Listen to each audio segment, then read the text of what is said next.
और उस आत्मलिंग को जिस दिन हमने जान लिया, हम कहते हैं कि भगवान के मंदिर में जाते हैं, जब शिव जी के मंदिर में जाते हैं, भगवान का भजन करने जाते हैं, दर्शन करने के लिए जाते हैं, जब भगवान के मंदिर में पहुंचते हैं, क्यों कहते हैं कि लोग कि गुरुजी एक लोटा जल और सारी समस्या का हल, ऐसे कैसे हो सकता?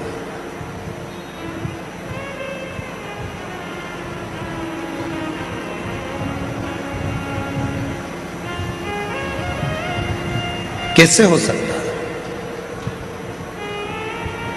शिव महापुराण की कथा कहती है कि वो एक लोटा जल सारी समस्या का हल ऐसे होता है। घर से जब हम जल लेकर चलते हैं तो भगवान देवाधिदेव महादेव के पास में भरोसा लेकर जाते हैं, विश्वास लेकर जाते हैं।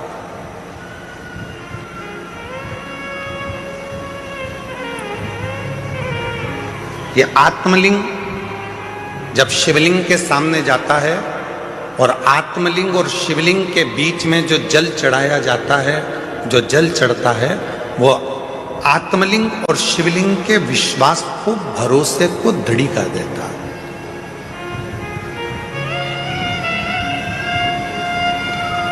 फिर दुनिया का ऐसा कोई काम नहीं रहता जो आप कर नहीं सकते। दुनिया का ऐसा कोई कार्य नहीं होगा जो आप कर नहीं पाओगे। फिर वो कार्य पूर्ण होता ही, वो कार्य सफल होता ही।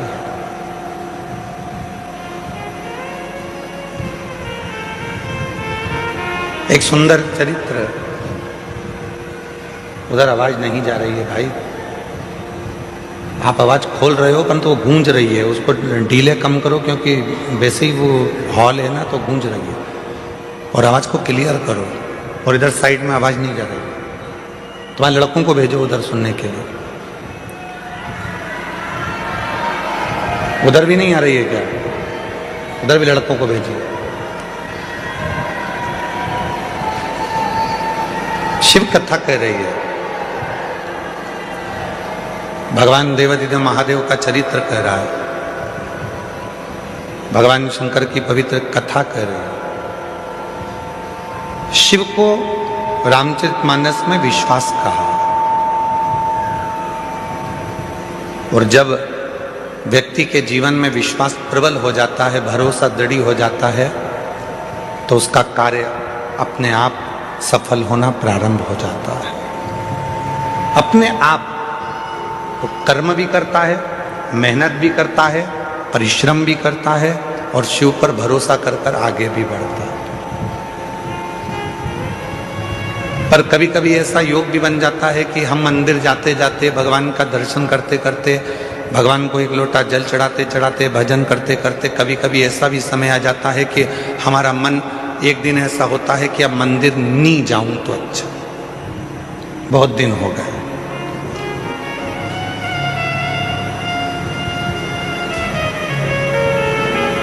रोज कथा सुनते हो, प्रतिदिन कथा को श्रवण करते, और कभी कभी मन ऐसा भी कर जाता है कि अब 2-4-8 दिन अभी जरा मैं अभी कथा नहीं सुनूंगी, अभी मैं सीरियल देखूंगी, नाटक देखूंगी, कभी कभी मन करता।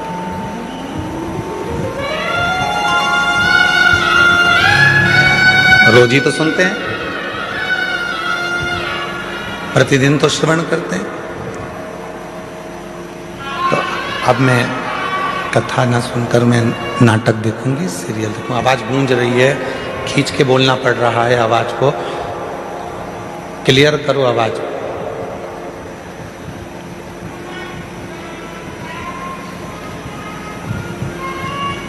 कभी कभी मन कर जाता है ऐसा कि अब मैं इतने दिन मैंने कथा सुन ली है, इतने दिन में मंदिर चली गई हूँ, इतने दिन मैंने सत्संग कर लिया, इतने दिन मैंने कीर्तन कर लिया है, इतने दिन मैंने मंत्र जाप कर लिया है, इतने दिन मैंने नाम जाप कर लिया है, अब मैं थोड़े दिन नहीं करूँगी।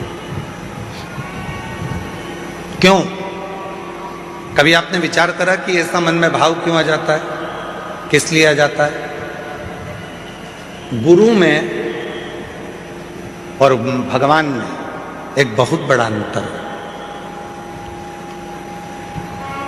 गुरु में और परमात्मा में एक बहुत बड़ा अंतर है। गुरु में और ईश्वर में एक बहुत बड़ा अंतर है। गुरु में और भगवान में एक बहुत बड़ा अंतर है। गुरु का काम है आपको मंदिर तक भेजना। गुरु का काम है आपके हाथ में माला पकड़ाना। गुरु का काम है आपको शंकर के मंदिर तक भेजना। गुरु का काम है आपको कथा तक भेजना।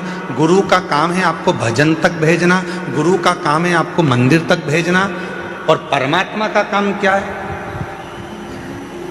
भगवान का काम क्या है? बिल्कुल इसके विपरीत। गुरु क्या करेगा? माला पकड़ाएगा। भगवान क्या करेगा? माल पकड़ा के माला छुड़ा देगा। गुरु क्या करेगा? मंदिर पहुंचाएगा। भगवान क्या करेगा? मंदिर से दूर हटाएगा। भगवान क्या करेगा? तुम्हें मंदिर से दूर भगाएगा। क्यों? अगर यह मंदिर आता रहेगा तो मुझे देते रहना पड़ेगा, इसलिए इसको एक बार में इतना दे देता हूं कि ये व्यस्त हो जाएगा, इतना व्यस्त हो जाएगा कि मंदिर आना छोड़ देगा तो मैं इसको देना छोड़ दूंगा। और गुरु क्या कर रहा है? मंदिर जा। गुरु क्या कर रहा है? एक लोटा जल चढ़ा। गुरु क्या कर रहा है? माला पकड़। गुरु क्या कर रहा है? कथा सुनो, रोज सुनो, 15 मिनट सुनो, 5 मिनट सुनो, 10 मिनट सुनो, 15 मिनट सुनो, 20 मिनट सुनो, पर प्रतिदिन कथा सुनो, ये गुरु कह रहा है। और भगवान क्या कर रहा है? इसको आज ऐसी फिल्म में उलझाऊंगा कि आज की कथा पूरी इसकी छुड़ा दूंगा। कथा छूटी तो कहते हैं ना, तू बोला मैं चला। विक्रम बेताल कथा छोड़ा।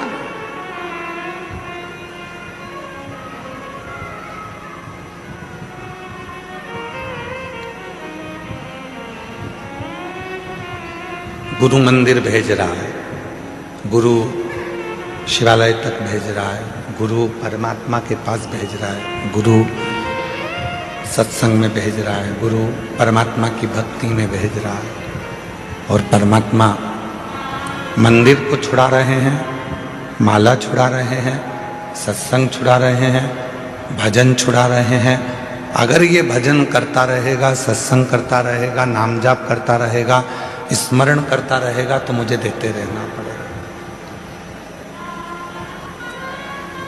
वो छुड़ा रहा। कोई कहता है गुरुजी मैंने इतने पंडाल में कथा सुन ली फिर भी मेरा बाबा नहीं सुन रहा। मैं इतनी बार धाम पर आ गई पर मेरा बाबा नहीं सुन रहा। मैं इतनी बार जल चढ़ाने के लिए मंदिर पहुंच गई तो भी मेरा बाबा नहीं सुन रहा। मैंने पशुपति व्रत इतनी बार कर लिए तो भी मेरा बाबा नहीं सुन रहा। नहीं सुन रहा तो क्या बाबा से झगड़ा कर लोगे? क्या बाप और बेटी का रिश्ता खत्म हो जाएगा?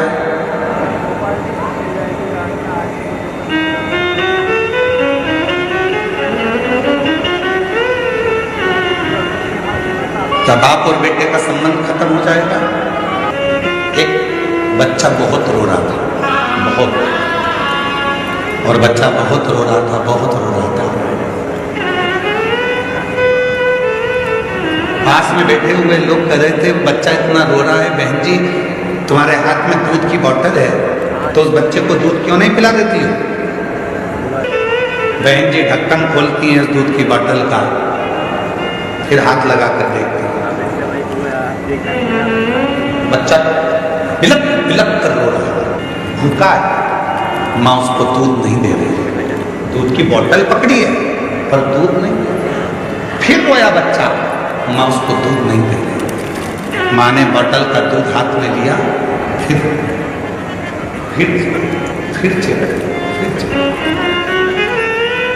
जब दूध हाथ में है ही तो दे दे बच्चे के मुख में, पर माँ नहीं दे रही। भले बच्चा कितना भी रोए, कितना भी बिलखे, पर माँ उसको दूध नहीं दे रही। क्यों? क्योंकि दूध अभी गर्म है। हो सकता है तुमने 5 बार पशुपति व्रत कर लिए, 25 बार तुम कुबेरेश्वर धाम आ गए, शिव जी के मंदिर में जल चढ़ाते चढ़ाते तुम्हारे 2-4 साल निकल गए, उसके बाद भी शंकर जी नहीं दे रहे हैं। समझ लेना दूध अभी गर्म है, देगा, थोड़ा समय देगा। माँ वो दूध की बोतल अपने हाथ में अपने बच्चे के लिए रखी है, देगी, पर अपने बच्चे का हित देख रही है। मैं दूध दूंगी और इसका मुंह जल गया, बोल नहीं पाएगा, क्या बोलेगा, इसलिए थोड़ा ठंडा कर दूंगी।